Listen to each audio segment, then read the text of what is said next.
Hi, this is Eddie May and you're watching Hibs TV.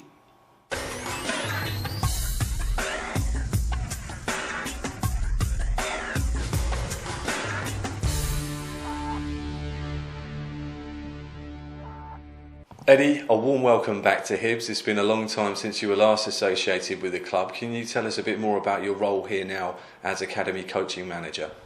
Yes, my main role is to go and put a curriculum in place in terms of from 8-year-old right through to the 17s, and hopefully they'll be better equipped to then go, when they do go under 20s, to go and try to be first team players. They've got a certain understanding of not only tactical but technical ability to try to be a professional football player at the club. When you were sold to Brentford for £167,000 over 20 years ago, did you ever think that you would eventually end up back here at Hibs?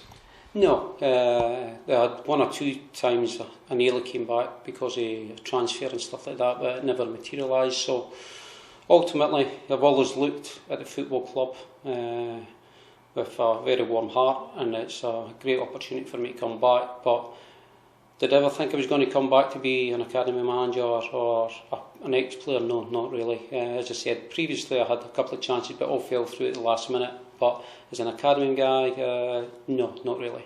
How would you sum up your affinity for Hibs? Because ultimately you're almost like a blueprint for fellow youth players to follow, because you came up through the youth setup, you established yourself in the first team, and then you were sold for a substantial amount of money down south. So how would you sum up your affinity for Hibs? Well, as a young person growing up in Edinburgh, the sport Hibs are hearts in my eyes, and I supported Hibs, and so I used to go to watch the games with my two brothers and my father. So I used to watch them through the years, and in the 70s and stuff like that, and in the 80s, and then I got the opportunity, right at the blue, to have a chance to go and play.